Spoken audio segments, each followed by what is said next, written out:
Assalamualaikum warahmatullahi wabarakatuh. Yang kami hormati Ibu Dr. Dila Gantino SE AKMM selaku dosen pengampu mata kuliah akuntansi sektor publik serta teman-teman satu kelompok yang hadir dalam sesi presentasi ini. Kami ucapkan terima kasih atas waktu dan kesempatannya. Pada kesempatan ini, kami dari Kelompok 13 akan memaparkan hasil diskusi kelompok kami mengenai materi penganggaran berbasis kinerja dalam pemerintahan. Semoga apa yang kami sampaikan hari ini bisa menambah wawasan dan bermanfaat untuk kita semua. Sebelum masuk ke materi, izinkan kami memperkenalkan diri terlebih dahulu. Saya Putri Sabrina. Saya Farina Fairusa Fitri. Saya Rizal Manhudi. Oke, next slide. Memahami penganggaran berbasis kinerja atau PBK. Penganggaran berbasis kinerja adalah metode penganggaran yang mengaitkan biaya dengan hasil yang diharapkan. Pendekatan ini memfokuskan pada pencapaian tujuan dan sasaran melalui indikator kinerja yang terukur. PBK ini fokus pada hasil. PBK menekankan hubungan antara pendanaan dan hasil yang diharapkan, bukan sekedar alokasi anggaran berdasarkan kebutuhan historis. Tujuan utamanya adalah efisiensi dan efektivitas penggunaan anggaran untuk mencapai tujuan dan sasaran yang telah ditetapkan. Pengukurannya terukur. Sistem ini menggunakan indikator kinerja yang jelas dan terukur untuk mengevaluasi efektivitas program dan kegiatan pemerintah. Salah satu alat yang digunakan untuk mengukur efektivitas kegiatan dan memastikan kewajaran biaya adalah ASB atau analisis standar analisis standar belanja. Ini penting untuk meminimalisir inefisiensi. Landasan hukumnya di Indonesia PBK didasarkan pada peraturan perundang-undangan nasional, termasuk Undang-Undang Nomor 32 Tahun 2004 tentang pemerintahan daerah. Tapi peraturan yang lebih spesifik meliputi peraturan pemerintah PP Nomor 58 Tahun 2005 tentang pengelolaan keuangan daerah dan peraturan Menteri Dalam Negeri Permendagri Nomor 13 Tahun 2006 tentang pedoman pengelolaan keuangan daerah yang menjadi dasar implementasi PBK di tingkat daerah di Indonesia. Next slide, Kak. Latar belakang penerapan PBK.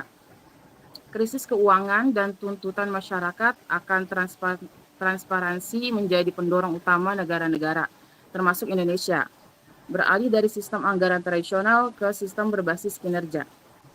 Situasi ekonomi yang sulit mengharuskan pemerintah menggunakan anggaran secara lebih efisien dan efektif. Terlebih, masyarakat semakin menuntut agar anggaran pemerintah digunakan secara terbuka dan dapat dipertanggungjawabkan. Karena situasi inilah yang memicu terjadinya reformasi keuangan negara di Indonesia yang ditandai dengan lahirnya Undang-Undang Nomor 17 Tahun 2003 tentang Keuangan Negara dan Undang-Undang Nomor 25 Tahun 2004 tentang Sistem Perencanaan Pembangunan Nasional. Undang-Undang Nomor 17 Tahun 2003 ini yang menjadi landasan awal reformasi keuangan negara di Indonesia. Selanjutnya didukung oleh Undang-Undang Nomor 25 Tahun 2004 yang mendorong integrasi sistem penganggaran dengan perencanaan pembangunan nasional. Sistem ini mendorong pergeseran dari penganggaran tradisional yang hanya fokus pada input menuju penganggaran yang berorientasi pada output dan hasil yang ingin dicapai. Tujuannya untuk menghubungkan anggaran dengan hasil yang dicapai, bukan sekedar penyerapannya. Bukan hanya berapa yang dibelanjakan, tapi apa yang dicapai dari pengeluaran itu. PBB sendiri sebagai alat untuk menjamin anggaran pemerintah digunakan secara efektif dan memberikan manfaat bagi publik. Next slide. Mengapa PBK penting untuk pemerintahan? Yang pertama, efisiensi anggaran. PBK menjamin penggunaan anggaran yang efisien dan efektif dengan menghubungkan biaya program dengan hasil yang diharapkan. PBK ini memastikan bahwa setiap anggaran yang dikeluarkan memiliki tujuan dan hasil yang jelas, sehingga biaya dapat dikaitkan dengan kinerja yang diharapkan dari program tersebut. Dengan fokus pada hasil, pemerintah juga dapat mengidentifikasi dan mengurangi pemborosan, kebocoran, serta pengeluaran yang tidak perlu atau tidak efisien dalam pengelolaan keuangan publik. Selain itu, memaksimalkan penggunaan sumber daya yang terbatas dengan cara yang lebih efisien untuk program yang benar-benar memberikan dampak yang baik. mencapai sasaran pembangunan nasional dengan pengeluaran yang serendah mungkin. Yang kedua, transparansi. Mendorong transparansi dan akuntabilitas dalam pengelolaan keuangan publik melalui pengukuran kinerja yang jelas. Pengukuran kinerja yang jelas dan dapat diukur membuat pemerintah lebih bertanggung jawab dalam pengelolaan anggaran, serta memudahkan masyarakat dan pengawas untuk memantau serta menilai pengelolaan dana. Sistem yang terbuka juga mengurangi kemungkinan adanya penyalahgunaan dana dan korupsi karena semua alokasi dan penggunaan dana dapat diawasi secara langsung oleh masyarakat.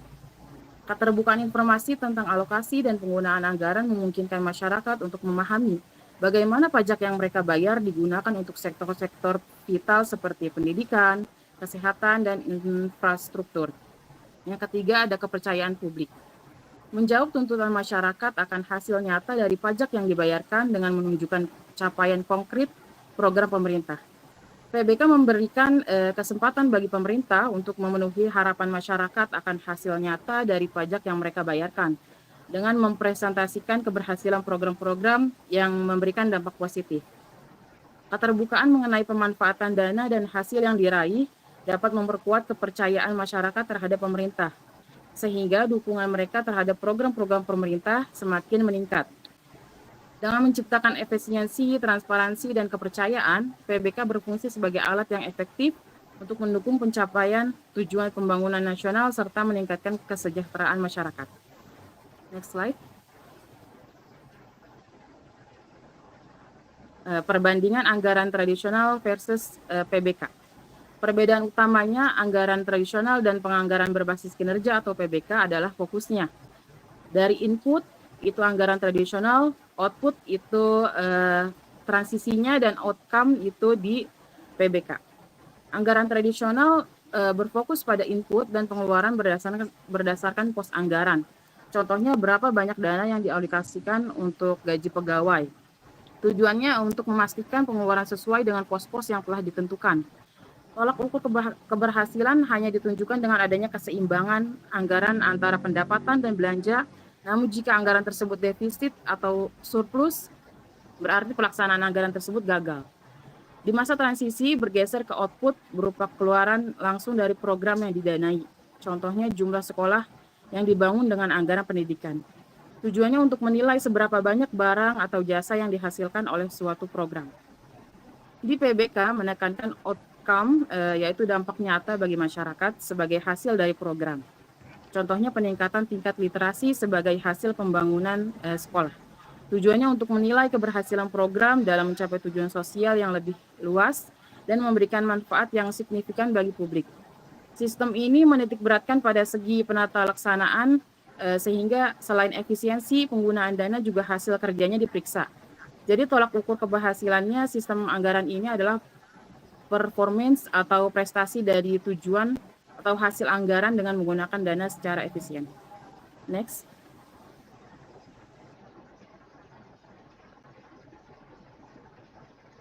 Oke, selanjutnya adalah 5 elemen utama dalam PBK menurut regulasi Indonesia. Yang pertama adalah analisis standar belanja atau ASB, atau definisinya adalah metode penilaian kewajaran biaya suatu program atau kegiatan berdasarkan standar yang telah ditetapkan. Fungsinya itu adalah memastikan anggaran yang digunakan sesuai kebutuhan dan efisien. Komponen-komponen dari analisis standar belanja tersendiri itu adalah yang pertama ada standar harga, yang kedua ada standar volume, yang ketiga ada standar mutu, dan yang keempat ada standar waktu. Proses dari ASB tersendiri ini adalah yang pertama identifikasi kebutuhan kegiatan, yang kedua kumpulkan data standar biaya dan volume, yang ketiga hitung biaya keluar standar, yang ketiga bandingkan biaya aktual dan standar, dan yang keempat adalah berikan rekomendasi perbaikan. Manfaat dari analisis standar belanja ini, yang pertama itu menjamin efisiensi penggunaan anggaran, yang kedua memudahkan evaluasi dan pengendalian biaya, dan yang ketiga itu meningkatkan kualitas perencanaan dan pelaksanaan program. Yang kedua ada sistem pelayanan minimal atau SPM. Definisinya yaitu ketentuan tentang jenis dan mutu pelayanan dasar yang wajib disediakan oleh pemerintah daerah. Fungsinya itu menjamin pelayanan dasar yang layak dan merata bagi masyarakat.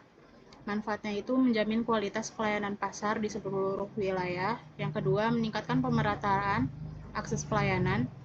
Yang ketiga, memudahkan pengawasan dan evaluasi pelayanan daerah. Contohnya itu seperti pendidikan dasar, kesehatan dasar, air bersih, dan lain-lainnya. Yang ketiga, ada indikator kinerja atau ukuran kuantitatif atau kualitatif yang menggambarkan tingkat pencapaian suatu kegiatan.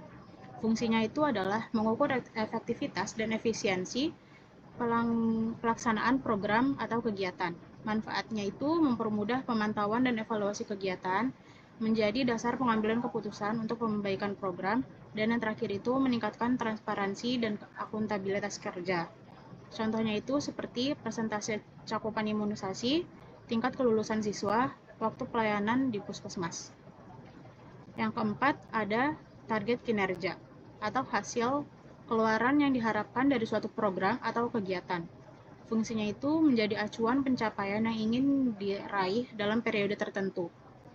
Manfaatnya yaitu memotivasi pencapaian hasil yang lebih baik, membantu perencanaan dan pengelolaan program secara terukur. Yang ketiga, menjadi tolak ukur keberhasilan program atau kegiatan. Contohnya itu adalah meningkatkan cakupan imunisasi menjadi 90% dalam 1 tahun. Dan yang keempat, ada standar satuan harga atau harga satuan setiap unit barang atau jasa yang berlaku di suatu daerah. Fungsinya itu yang pertama menjadi acuan dalam penyusunan anggaran dan penghitungan biaya. Yang kedua, menjamin keseragaman harga dalam pengadaan barang atau jasa di daerah tersebut. Yang ketiga, memudahkan evaluasi dan kontrol penggunaan anggaran. Manfaatnya itu mencegah penyimpangan harga yang tidak wajar. Yang kedua, mendukung transparansi dan akuntabilitas pengeluaran daerah. Dan yang ketiga itu memastikan efisiensi dalam pengadaan barang dan jasa. Next slide, Kak. Selanjutnya itu ada tantangan implementasi PBK di pemerintah daerah. Yang pertama itu ada analisis standar belanja. Banyak daerah belum memiliki analisis standar belanja atau ASB yang lengkap dan terperinci untuk semua jenis kegiatan. Nah, tantangannya itu adalah standar biaya yang belum selalu akurat atau up to date. Yang kedua itu sulitnya mendapatkan data harga atau volume yang valid. Yang ketiga itu keterbatasan pedoman teknis yang konsisten dari berbagai sektor. Yang kedua, sumber daya manusia. Kesiapan SDM masih terbatas, terutama dalam pemahaman konsep PBK dan kemampuan analisis kinerja.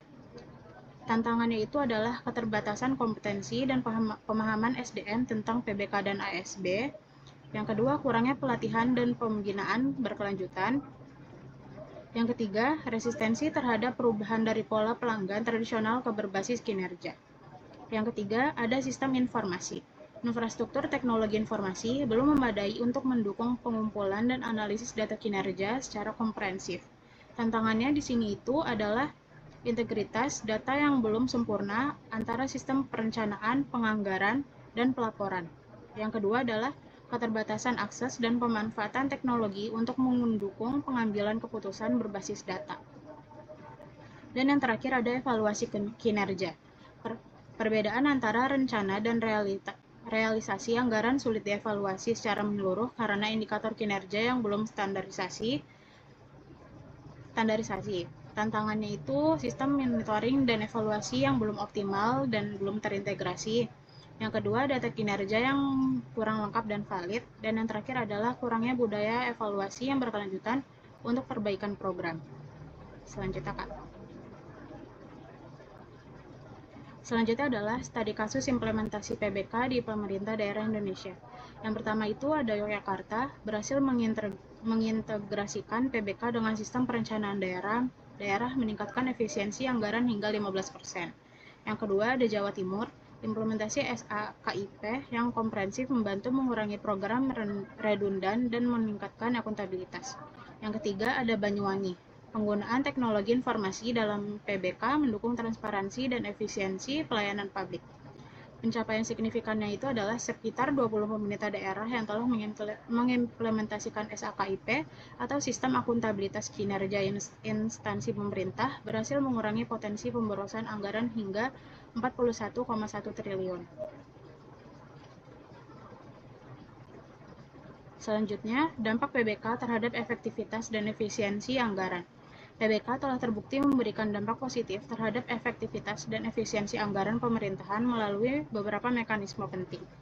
Yang pertama itu ada penetapan ukuran kinerja.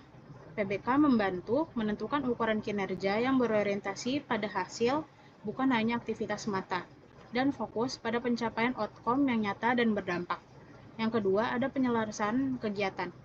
Kegiatan operasional disesuaikan dengan target kinerja strategis yang telah ditetapkan dan meningkatkan fokus konsistensi dalam pelaksanaan program. Yang ketiga adalah efisiensi prosedur. Mendorong prosedur kinerja yang jelas dan efisien untuk mencapai target yang ditetapkan dan mengurangi pemborosan waktu dan sumber daya. 30% peningkatan efisiensi penggunaan anggaran daerah yang mengimplementasikan PBK dengan baik, 25% penurunan program dan kegiatan yang tumpang tindih untuk atau redundant setelah penetapan PBK. Selanjutnya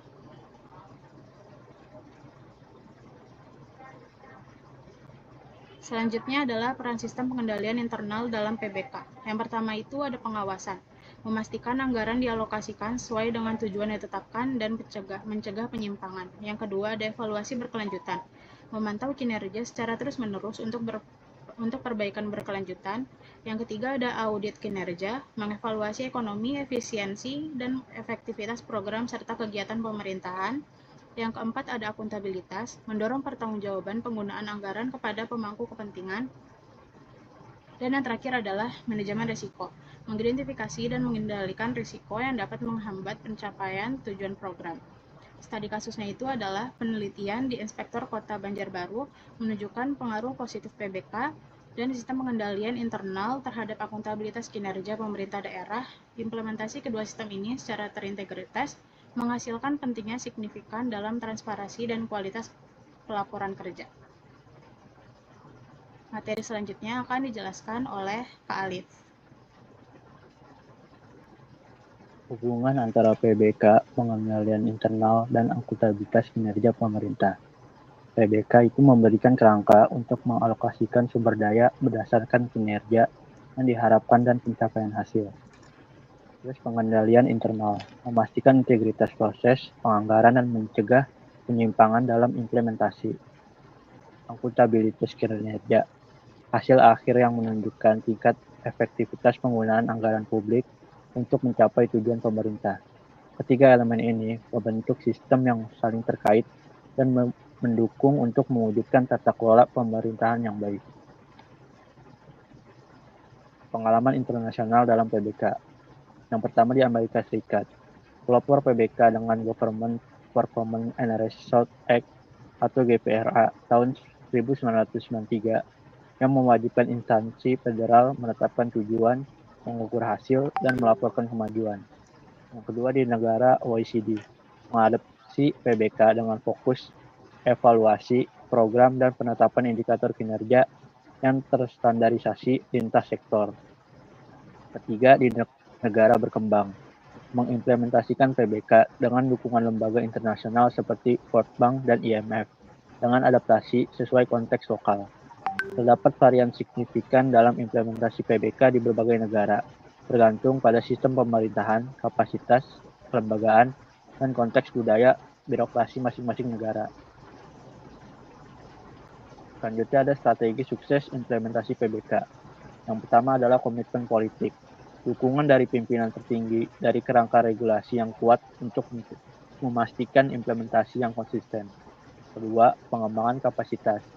Pelatihan sumber daya manusia dalam analisis kinerja dan penguatan sistem informasi manajemen kinerja terintegrasi. Tiga, integrasi sistem. Menghubungkan PBK dengan perencanaan strategis dan evaluasi berkala untuk memastikan konsistensi. Keempat, partisipasi pemangku kepentingan. Melibatkan masyarakat dan stakeholder dalam penentuan prioritas anggaran dan evaluasi hasil. Selanjutnya adalah hambatan umum dalam solusi praktis.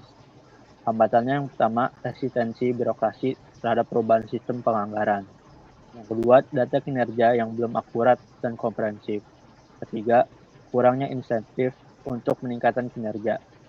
keterbatasan kapasitas teknis dalam perencanaan berbasis kinerja. Selanjutnya, koordinasi antar lembaga yang belum optimal. Solusi praktisnya adalah program pelatihan intensif untuk seluruh stakeholder, penguatan sistem IT untuk pengumpulan dan analisis data kinerja, implementasi sistem reward and punishment berbasis kinerja, pendampingan teknis dari konsultan atau lembaga yang berpengalaman, pembentukan tim koordinasi lintas sektoral untuk PBK. Pengalaman praktis, daerah yang berhasil mengimplementasikan PBK umumnya memulai dengan quick wins pada sektor prioritas sebelum memperluas ke seluruh organisasi. Pendekatan bertahap ini membantu meminimalkan resistensi dan membangun dukungan internal. Kesimpulannya, PBK sebagai tata kelola pemerintahan modern, PBK bukan sekedar metode anggaran, tetapi menjadi alat manajemen kinerja pemerintah secara keseluruhan. Akuntabilitas dan transparansi. Meningkatkan transparansi, akuntabilitas, dan hasil nyata penggunaan anggaran publik. Sinergi sistem. Memerlukan sinergi antar regulasi, sumber daya manusia, dan teknologi untuk implementasi optimal. Peningkatan berkelanjutan. Mendorong evaluasi dan perbaikan berkelanjutan dalam sistem pelayanan publik. PBK bukanlah tujuan akhir, melainkan perjalanan transformasi menuju pemerintahan yang lebih efektif, efisien, dan berorientasi pada hasil. Pak Putri, boleh closing. Baik, demikianlah presentasi dari kami Kelompok 13. mengenai materi penganggaran berbasis kinerja dalam pemerintahan. Kami mengucapkan terima kasih atas perhatian dan waktu yang sudah diberikan. Mohon maaf apabila ada kata dan ucapan yang salah. Kami sangat terbuka atas kritik dan saran semuanya. Semoga apa yang kami sampaikan dapat bermanfaat bagi kita semua. Wassalamualaikum warahmatullahi wabarakatuh.